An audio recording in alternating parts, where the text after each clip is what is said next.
नांती घर मोडून विकास होत नसतो. विकास हवा असेल तर नांती घर कधी मोडायची नसतात.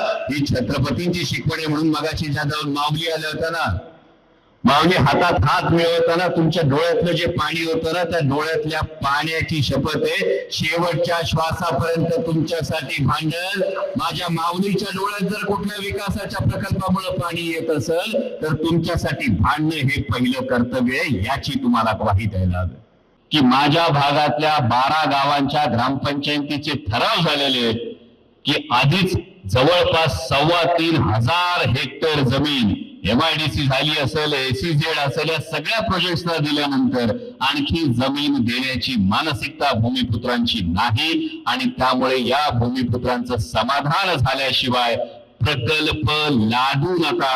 हात जोडून सांगितलं, पण हात जसे जोडता येतात तशा मुठी वळता सुद्धा येतात. हे सुद्धा त्यांना ठामपणे सांगितलं. याविषयी तुम्ही प्रत्येकाने खात्री बाळगा. हा प्रकल्प आपल्यावर कोणालाही लादता येणार नाही. विकासाला आमचा विरोध नाही, परंतु नांती घर मोडून जर विकास करायचा जर कोणी अट्टहास बाळगला तर मग घरावर जेव्हा नांगर फिरवायला येतो तेव्हा तो नांगर अडवण्याची ताकद आमच्या उरात आणि मनगटात आहे. याची जाणीव आम्हाला करून द्यावी लागेल.